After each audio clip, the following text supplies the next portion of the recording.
Assalamualaikum warahmatullahi wabarakatuh. Bertemu kembali dengan Bapak di video pembelajaran kimia. Di pertemuan ini kita akan belajar tentang elektrokimia. Jika kita penggal kata ini berarti berasal dari kata elektro dan kimia. Elektro berarti arus listrik, kimia berarti reaksi kimia. Maksudnya berarti di pembelajaran untuk beberapa pertemuan ke depan kita akan banyak berbicara tentang reaksi redoks hubungannya dengan arus listrik. Nah, untuk diketahui bersama, di beberapa pertemuan yang lalu kita sudah belajar menyetarakan reaksi redoks. Jika kita lihat di dalam penyetaran reaksi tersebut, berarti ada reaksi yang disebut reduksi atau di sana ada penyerapan elektron, dan ada reaksi oksidasi, artinya di sana ada kenaikan biloks atau ada pelepasan elektron. Untuk diketahui, arus listrik itu terjadi karena adanya aliran elektron. Artinya jika seandainya reaksi kimia itu bisa menghasilkan elektron dan ada penyerapan elektron, maka reaksi kimia tadi itu bisa dimanfaatkan untuk menghasilkan arus listrik. Nah, reaksi kimia yang bisa dimanfaatkan untuk menghasilkan arus listrik itu adalah reaksi kimia yang berlangsung spontan. Ingat, reaksi kimianya harus reaksi redoks karena hanya reaksi redoks lah yang bisa menghasilkan elektron dan bisa membutuhkan elektron, yaitu reduksi dan oksidasi. Maka dari itu, setelah kita kemarin belajar banyak tentang menyetarakan reaksi redoks, di pertemuan kali ini dan selanjutnya kita akan memanfaatkan reaksi redoks yang kita pahami tersebut untuk belajar tentang dihubungkan dengan arus listrik, ya. Nah, seperti yang Bapak sampaikan tadi bahwa reaksi redoks itu ada yang berlangsung spontan dan ada yang tidak spontan. Nah, reaksi redoks yang berlangsung spontan inilah nanti yang dapat menghasilkan arus listrik yang nanti akan kita sebut sebagai sel volta. Sedangkan reaksi redoks yang tidak berlangsung spontan, artinya tidak bisa bereaksi tanpa ada bantuan, maka dia tidak bisa menghasilkan arus listrik. Tetapi kebalikannya, untuk bisa berlangsung reaksinya dibutuhkan arus listrik. Maka terjadi hubungan timbal balik di sini, ada reaksi redoks yang menghasilkan arus listrik dan ada reaksi redoks yang membutuhkan arus listrik. Nah, kedua istilah tadi berarti nanti kita akan bagi menjadi dua, yaitu ada yang disebut sel volta dan nanti ada yang kita sebut sel elektrolisis. Nah, yang berlangsung spontan itulah yang dikatakan sel volta. Ini nanti reaksinya spontan. Sedangkan sel elektrolisis nanti reaksinya tidak spontan. Berarti di sel volta nanti akan menghasilkan arus listrik, sedangkan di sel elektrolisis reaksinya membutuhkan arus listrik. Baik, untuk di pertemuan kali ini kita akan fokus membahas sel volta, mungkin membutuhkan 2 atau 3 pertemuan, ya. Langsung kita masuk ke sel volta. Tetapi untuk sebelumnya, apa itu reaksi yang berlangsung spontan? Kita bisa lihat bersama video berikut ini, ya. Ada video yang mungkin kamu juga sudah pernah mengujinya. Di sini adalah reaksi antara Mg dengan HCl.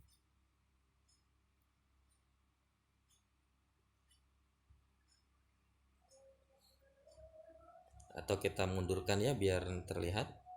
Nah, itu Mg-nya mau dimasukkan ke dalam larutan HCl. Tanpa ada bantuan, mungkin pengaruh suhu dipanaskan ataupun ada bantuan katalis sekalipun, Mg bereaksi dengan HCl. Nah, kita ketahui bersama di sana menimbulkan gas. Reaksinya kalau kita hubungkan dengan dulu materi di kelas 11 berarti reaksinya adalah eksoterm, ya, menghasilkan panas. Mungkin kita pernah mempraktekannya ini, ya, kalau tidak salah, ya. Kalau tidak di kelas kalian berarti di kelas atas, ya, di kelas yang sudah tamat. Baik, ini contoh reaksi yang berlangsung spontan antara Mg dengan HCl. Itu dia maksud dari reaksi yang berlangsung spontan. Nah, sekarang kita akan lanjutkan ke materi kita, yaitu sel volta. Kenapa dinamakan sel volta? Jadi di sini ada hubungannya dengan penemunya. Penemunya yang pertama sekali sebenarnya adalah Luigi Galvani di tahun 1780, kemudian dilanjutkan oleh Alessandro Volta tahun 1800. Maka selain disebut sel Volta, sel ini nanti bisa juga disebut sel Galvani gitu ya. Nah, di sini Volta maupun Galvani menemukan beda potensial atau arus listrik itu setelah dia melakukan percobaan antara larutan tembaga dengan Zn, seng ya, tembaga dengan seng. Nah, apa yang dia peroleh? Ternyata di sana nanti akan terjadi reaksi di anoda atau mengalami oksidasi, berarti sengnya dari Zn menjadi Zn2+ menghasilkan elektron, 2 elektron, sebanyak 2 elektron. Kemudian tembaganya, ternyata larutan tembaga nanti akan mengendap menghasilkan endapan tembaga solid dengan menangkap elektron yang dihasilkan dari Zn tadi. Jadi Zn menghasilkan elektron, elektronnya diambil oleh Cu sehingga Cu mengendap. Nah, reaksinya berarti ada yang mengalami oksidasi, di sini mengalami reduksi. Jika kita susah memahaminya, bisa kita cek dengan bilok nih. Kan Zn berarti biloknya 0, Zn2+ berarti biloknya plus 2, mengalami oksidasi. Cu2+ berarti ini plus 2 berubah menjadi 0 ya, berarti mengalami reduksi. Oke, ini adalah reaksi selnya, berarti dijumlahkan karena elektronnya sudah sama, berarti dicoret kanan sama kiri, inilah hasilnya. Nah, beda potensial yang dihasilkan jika mereaksikan Zn dengan Cu, ternyata Volta menemukan sebesar 1,1 volt. Oke, 1,1 volt. Kita akan mungkin belum begitu paham maksudnya. Sekarang kita akan lihat. Nah, oleh Volta sendiri nanti biar mudah memahaminya, rangkaian tadi ditulis dengan berupa disebut dengan istilah notasi sel. Anoda kita letakkan di sebelah kiri. Ini Zn menjadi Zn2+. Konsentrasinya, karena kita ini belajar sel Volta standar, maka konsentrasi larutannya selalu 1 molar ya. Jika nanti larutannya tidak 1 molar, berarti dia nanti disebut tidak standar. Nanti ada materi khusus untuk lanjutan. Reaksi di katoda ini dia, berarti dari Cu menjadi Cu2+ menjadi Cu. Garis 2 ini apa? Nanti kita akan lihat bersama ya. Garis 1 ini berarti ya tanda panah ini ya. Nih. Garis 1 ini berarti ini tanda reaksi ya. Ini adalah potensial sel yang dihasilkan. Bagaimana? Nah, jadi di sel Volta ini tugas kita nanti adalah membuat reaksi, kemudian menghitung berapa potensial selnya. Nah, bagaimana caranya? Nanti kita akan bahas di pertemuan berikutnya. Nah, di pertemuan kali ini kita akan fokus pada bagaimana memahami rangkaian yang dibuat oleh sel Volta. Oke. Nanti jangan lupa dicatat ke buku catatannya. Ini adalah rangkaian sel Volta. Rangkaian sel Volta. Di sini berarti apa saja yang kita butuhkan untuk membuat rangkaian sel Volta? Yang pertama adalah ada 2 gelas gelas kimia ini ya. Ada 2 gelas kimia. Berarti ada gelas kimia yang pertama. Apa fungsi gelas kimia? Tempat larutan ya, gelas kimianya. Yang kedua, kemudian di sini bisa kita lihat tentu ada larutan ya, ada larutan elektrolit yang di dalam ini berwarna biru. Tentu ada larutan elektrolitnya. Larutannya harus elektrolit. Maksudnya dia harus bisa menghantarkan arus listrik ya. Elektrolit. Yang ketiga, apalagi yang bisa kita lihat? Nah, di dalam wadah ini ada yang melingkar-melingkar, sedangkan di sebelahnya di sini ada berupa lempengan. Yang melingkar ini adalah dan yang lempeng ini disebut elektroda. Ini nomor 3 ini nomor 3-nya disebut elektroda. Apa fungsi elektroda? Elektroda ini fungsinya adalah tempat untuk terjadinya reaksi. tempat terjadinya reaksi. Oke. Apalagi yang ada di sana? Oke.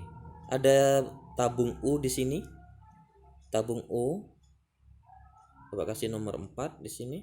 Tabung U itu disebut sebagai jembatan garam. Jembatan garam. Kenapa disebut jembatan?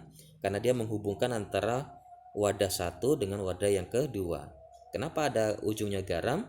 Karena di dalam pipa U ini nanti berisi garam. Garamnya bisa NaCl ataupun KCl, bisa KNO3 dan lain sebagainya. Oke. Biar tidak tumpah garamnya, di sini ada disumbat sama tisu. Oke ya, itu tisunya untuk menyumbat supaya garam tidak tumpah. Nah, kemudian di sini ada kabel berwarna hitam dan kabel berwarna biru. Biru pula, merah. Nah, ini adalah kabel. Kabel di situ nanti fungsinya tempat sebagai aliran elektron. Aliran elektron. Tadi jembatan garam fungsinya apa? Jembatan garam ini nanti fungsinya untuk menetralkan ion atau menetralkan muatan. Maaf tulisannya mungkin nggak kebaca, jadi dengerin dari suara Bapak ya. Untuk menetralkan muatan atau ion. Nah, di tengah-tengah sini ada yang Bapak lingkarin barusan, atau bagusnya dibedain warna ya. Oke, ini dia. Nah, yang Bapak lingkarin hijau ini dia dinamakan sebagai voltmeter. Nomor 6 itu adalah voltmeter. Nah, voltmeter ini fungsinya apa? Fungsinya adalah untuk mencatat berapa beda potensial. Mengukur beda potensial yang dihasilkan dari reaksi di wadah 1 dan di wadah 2. Oke, di kelas 3 ini pun di fisika, pelajaran fisika, Bapak rasa kamu sudah membahas juga tentang listrik ya. Jadi ada berkaitan dengan voltmeter juga. Baik, itu adalah alat-alat yang diperlukan untuk merangkai sel volta. Masing-masing silakan dicatat, digambar jika bisa. Dan penting gitu ya, karena tujuan pembelajaran kita di pertemuan kali ini adalah kamu bisa menjelaskan rangkaian sel volta. Baik, nah untuk selanjutnya di sini ada nanti ketentuan yang tidak boleh salah, yaitu meletakkan elektroda Mg dan Cu, karena kita akan menggunakan Mg dan Cu. Begitupun posisi di larutannya. Jadi kalau larutannya Mg, maka logam yang digunakan juga adalah logam Mg. Jika yang digunakan adalah Cu, ini Cu, maka elektrodanya juga menggunakan Cu, koper. Koper itu adalah Cu, tembaga. Ya. Jadi dia harus selaras. Oke. Nah, bagaimana cara kita menentukan siapa yang berada di anoda dan katoda? Maka nanti kita harus mengingat deret volta. Siapa yang memiliki potensial sel yang rendah, maka dia harus diletakkan di anoda. Sedangkan yang memiliki potensial sel yang besar, lebih besar, maka dia diletakkan di katoda. Kenapa? Nanti kita akan lihat bersama deret volta ya. Oke. Nah, untuk diketahui bersama, anoda itu berarti nanti elektrodanya akan bermuatan negatif, sedangkan di katoda itu nanti elektrodanya bermuatan positif. Sehingga nanti kita bisa menyingkatnya dengan istilah kapan. Kapan ya? Kapan. Katoda positif, ini adalah anoda negatif. Diingat baik-baik. Jadi katodanya itu selalu bermuatan positif, anodanya bermuatan negatif. Berarti ini adalah positif, di sini negatif. Oke. Katoda berarti mengalami reduksi. sedangkan di anoda nanti mengalami oksidasi. Oke, diingat baik-baik. Yang pertama ini katodanya selalu positif, anoda negatif. Kemudian katoda itu selalu reduksi dan anoda itu selalu oksidasi. Karet anoks, gitu boleh ya disingkat. Oke, jika sudah, nah bagaimana rangkaian ini kemudian bisa menghasilkan potensial sel? Maka perhatikan baik-baik. Pertama sekali, reaksi terjadi adalah di anoda. Jadi ketika rangkaian ini terhubung, maka nanti logam Mg yang melingkar-lingkar ini akan larut. Dia akan larut menjadi Mg2+. Dia ikut larut gitu ya ke dalam larutan. Artinya nanti lama-lama logam Mg ini akan habis. Seperti video tadi, Mg tadi kan larut ke HCl. Jadi logamnya itu nanti akan larut ke dalam larutannya. Maka penulisan reaksinya Mg menjadi Mg2+. Nah, Mg2+ ini muatannya 2+ karena Mg ini adalah golongan 2A. Jangan semuanya nanti dibuat 2+ gitu ya, jangan. Mengikuti dia golongan berapa. Kalau golongan 1A ya cukup misalnya Na, berarti ya menjadinya Na+ gitu ya. Nah, ketika dia berubah menjadi ion, nih Mg menjadi Mg2+, maka dia menghasilkan elektron, 2 elektron di sana untuk menyeimbangkan muatan di kiri sama di kanan. Nah, ini dia. Karena reaksi redoks itu selain setara secara jumlah atom kan muatannya harus sama. Karena Mg-nya 2+, maka elektronnya 2-. Nah, elektron tadilah yang dihasilkan tadi itu bergerak menuju, ini dia elektronnya, menuju ke katoda melewati voltmeter. Nah, voltmeter ini nanti akan membaca berapa aliran elektron yang dihasilkan dari Mg tadi. Nah, begitu melewati voltmeter, maka kesinilah pergi aliran elektronnya. Elektron tadi kemudian ditangkap oleh larutannya, larutan Cu. Sehingga nanti di sini tertulis reaksi Cu2+ tambah 2 elektron. Jadi 2 elektron tadi ini dari siapa? Dari Mg. Jadi elektron yang dihasilkan oleh Mg diambil oleh larutan Cu2+ membentuk Cu. Endapan Cu tadi ini nanti akan nempel di elektrodanya. Jadi kalau tadi semakin lama itu nanti Mg ini akan habis secara bersamaan. Semakin lama lempeng tembaga nanti ini akan semakin tebal. Kenapa? Karena dia mendapatkan endapan baru dari larutannya yang mengendap menjadi Cu. Jadi nempel dia di sepanjang batang elektroda tadi ini. Oke. Nah, jika kita lihat bersama, kan tadi ini kalau kita lihat di sini ada SO4 2-, di sini ada SO4 2- gitu. Maksudnya adalah berarti di larutan tadi, larutan yang kita gunakan Mg-nya ini adalah MgSO4, sedangkan di Cu adalah CuSO4 gitu ya. SO4-nya nggak kita libatkan karena dia tidak ikut dalam reaksi ini.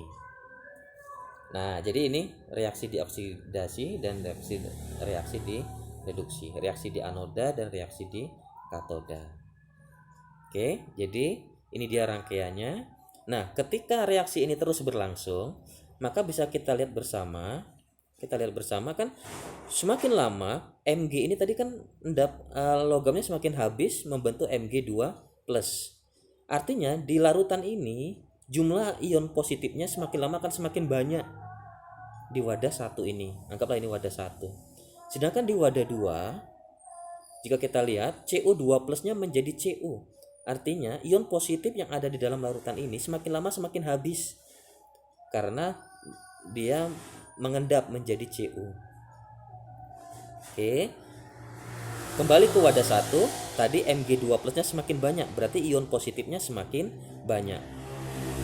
Sebelum reaksi, jumlah ion SO4 2- antara negatif sama Mg2+ yang positif itu jumlah ionnya sama, yaitu 2- 2+ sama jumlahnya. Ketika reaksi berlangsung, Mg2+-nya bertambah terus karena dapat sumbangan dari Mg. Sehingga di wadah 1 akan kelebihan ion positif. dari Mg2+ ini tadi kan makin lama dia makin banyak Mg2+, Mg2+, Mg2+ terus gitu ya. Jadi di wadah 1 kelebihan ion positif. Karena kelebihan ion positif, maka disinilah fungsi jembatan garam tadi.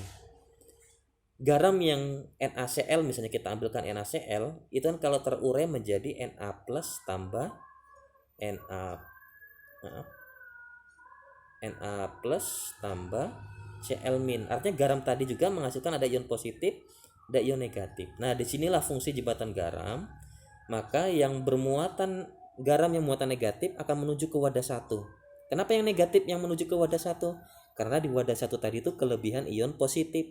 Maka supaya mengimbangi jumlah yang positif, maka Cl- yang muatannya negatif menuju ke wadah 1 supaya tidak jenuh gitu, larutannya tidak jenuh.